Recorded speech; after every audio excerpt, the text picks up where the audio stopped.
नमस्कार, मैं नाज़मीन खान और आप देख रहे हैं SPN 9 news. YouTuber Manish Kashyap को लेकर बिहार में काफ़ी हलचलें देखने को मिल रही हैं। एक तरफ जहां बिहार की राजनीति में लालू परिवार पर मुश्किलें छाई हुई हैं, तो वहीं दूसरी तरफ एक और मुद्दा मुखर हो चुका है। यहां पर यह मुद्दा है यूट्यूबर मनीष कश्यप का, जिन्होंने एक फेक न्यूज़ चलाई थी। फेक न्यूज़ चलाने के चलते बिहार में उन्हें पकड़ने की कवायद काफ़ी तेज हो गई थी, लेकिन काफ़ी वक्त से मनीष कश्यप कहीं ना कहीं गुम थे, छुपे हुए थे, वो नज़र नहीं आ रहे थे।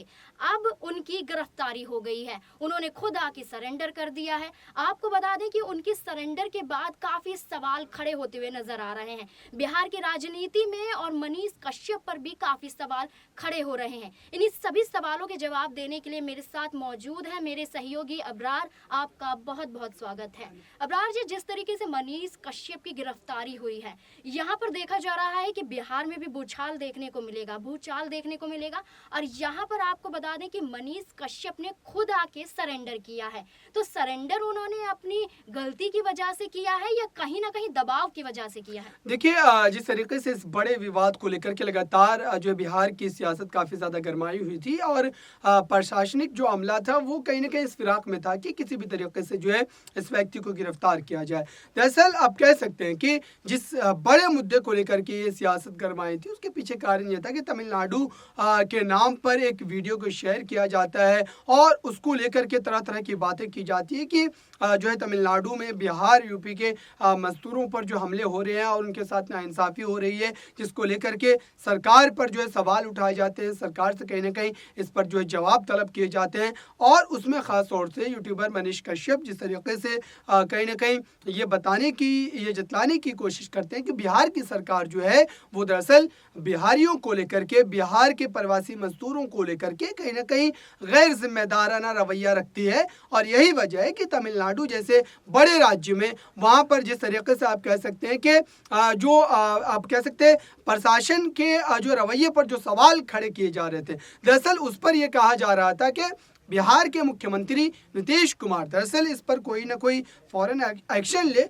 और उन तमाम मजदूरों को जो विस्थापित किया जाए। उसके बाद बिहार से एक टीम भेजी जाती है, वो टीम तमिलनाडु में जा कर के वहाँ पर जांच पड़ताल करती है। फिर उसके बाद ये मामला निकल कर के आता है कि दरअसल ये जो पूरा खेल था वो फेक वीडियो का था, और इस फेक वीडियो में बिहार के कई यूट्यूबर जो है वो शामिल थे। जमुई की बात की जाती है, बक्सर की बात की जाती है, वहाँ के भी कई यूट्यूबर के शामिल होने की बात आती है। और वो जो तमाम यूट्यूबर है वो दरअसल फेक वीडियोस खुद से जो है एडिट करके बना करके सोशल मीडिया पर उसको पोस्ट करते हैं, और फिर उस तरीके से जो है ये हवा बनाने की कोशिश करते हैं। और उसमें मुख्य रूप से जो है मनीष कश्यप के भी शामिल होने की बातें जो है वो निकल करके सामने आती है, जिसके बाद सरकार जो है सक्रिय होती है। और उसके बाद कहीं ना कहीं जो है उनको पकड़ने के मामले में जो जगह जगह छापेमारी भी की जाती है, उनके अकाउंट को जो फ्रीज किया जाता है। तो ये तमाम कार्रवाइयाँ उन पर हो रही है। लेकिन अब इसमें यह देखना है कि मनीष कश्यप की गिरफ्तारी के बाद किस तरीके से बिहार सरकार अपने जो पक्ष को है वो सामने रखती है। जी बिल्कुल, जिस तरीके से तमिलनाडु में बिहारियों के मजदूरों की जो हत्या का सिलसिला जो चल रहा था, उसको फेक तरीके से जो दिखाया गया है, उसी को लेकर मनीष कश्यप की गिरफ्तारी हुई है। अब यहाँ गिरफ्तारी को लेकर आपने बात करी कि काफ़ी चीज़ों को लेकर उन्होंने सरेंडर भी किया। यहाँ पर देखा गया कि पुलिस के तहत काफ़ी कार्यवाही भी हुई, उनके निवास पर जाकर छापेमारी की गई, कई बैंकों को उनका सीज किया गया। यहाँ भी देखा गया था कि मनीष कश्यप सिर्फ एक अकाउंट नहीं चला रहे थे, के कई बैंक खाते थे, उन्हें भी बंद किया गया। लेकिन कहीं ना कहीं ये भी देखने को मिला कि इस छापेमारी के दौरान वहां पर पुलिस ने उनके घर घर गए और घर में जाकर वहां उनकी खिड़की दरवाजे भी निकाल लिए। तो ये कहाँ तक सही है कि आप खिड़की दरवाजे भी निकाल लेंगे? क्या ये सरेंडर करवाने की एक प्रक्रिया थी कि अगर आप घर पर हमला करेंगे तो यहाँ मनीष कश्यप अपने आप ही सरेंडर कर देंगे?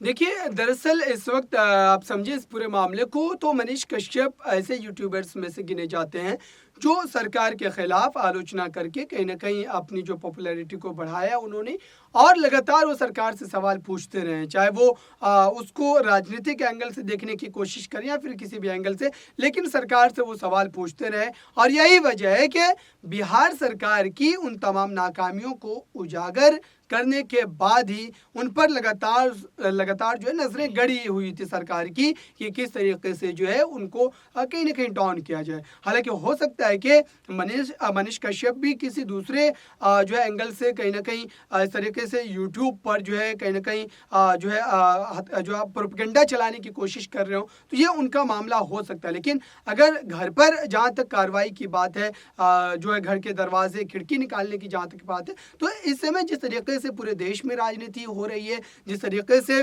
बीजेपी की सरकार के आने के बाद कहीं ना कहीं हर जगह जो है इस तरीके के मामला देखने को मिल जाते हैं, तो ये एक नैरेटिव सेट किया गया है। और इसी नैरेटिव के तहत आप कह सकते हैं कि बिहार में भी इस तरीके से सरकार ने कार्रवाई की है। लेकिन ये कार्रवाई किस वजह से की गई है? क्या कोर्ट के आदेश पर ये कार्रवाई की गई है?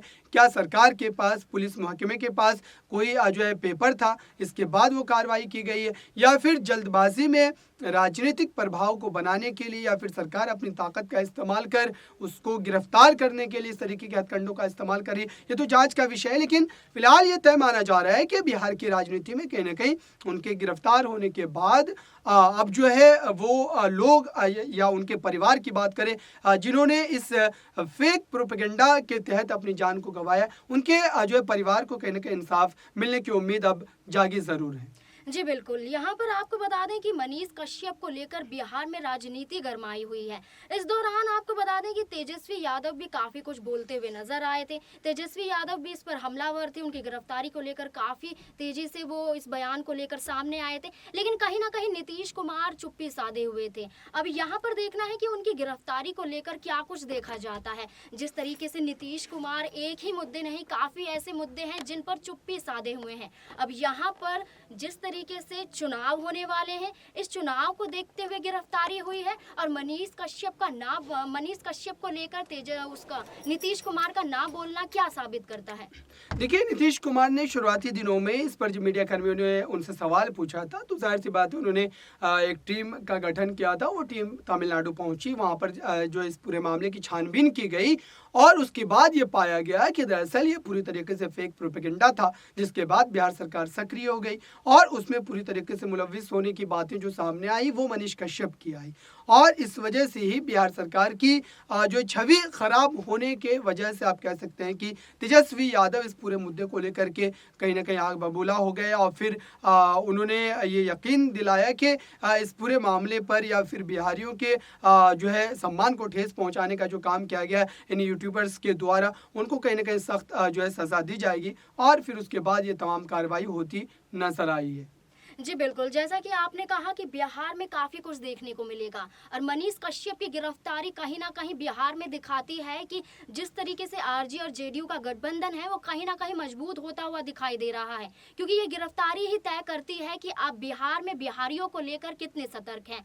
अब यहाँ पर बात करते हैं मनीष कश्यप की और चुनाव को लेकर। मनीष कश्यप की गिरफ्तारी हो जाती है और चुनाव का सिलसिला चलता रहता है। इस दौरान बिहार में जो गठबंधन है वहाँ पर कहीं ना कहीं एक पार्टी मर मुश्किलें छाई हुई हैं। अब ऐसे में ये देखना है कि जिस तरीके से लालू परिवार वैसे तो मुसीबतों में घिरा हुआ है, ये आप बताइए हमें कि कहीं ना कहीं जैसे लालू परिवार पर नौकरी देने पे और जमीन हड़पने का मामला पहले से चल रहा है, क्या वहीं पर मनीष कश्यप की जो गिरफ्तारी होती है वो उन पर अच्छा असर डालेगी या कहीं ना कहीं उन पर गलत असर डालती है? बिल्कुल, ये कहा जा सकता है कि बिहार की सियासत में जिस तरीके से इस वक्त लगातार कई बड़े मुद्दे जो हैं वो कहीं ना कहीं चर्चाओं में बने हुए हैं और यादव परिवार के खिलाफ भी बिहार में जो है सीबीआईडी का इस्तेमाल किया जा रहा है। तो इसको भी जो है केंद्र की सरकार की तरफ से जो है राजनीतिक द्वेष के कारण इस तरीके के कदम उठाने की बातें की जा रही है और इस तरीके के आरोप लगाए जा रहे हैं। तो जाहिर सी बात है कि ये तमाम मामलों को लेकर के बिहार की सियासत गरमाई हुई। तो देखते हैं कि अब चुनाव में जो है इसका कितना असर दिखता हुआ नजर आता जी है। बिल्कुल, चुनाव में किस तरह से इसका असर देखने को मिलेगा। आप बताइए, मनीष कश्यप की गिरफ्तारी को लेकर बिहार में क्या सियासी माहौल बनेगा, क्या कुछ देखने को मिलेगा? कमेंट बॉक्स में हमें जरूर बताइए और देखते रहिए SPN 9 न्यूज।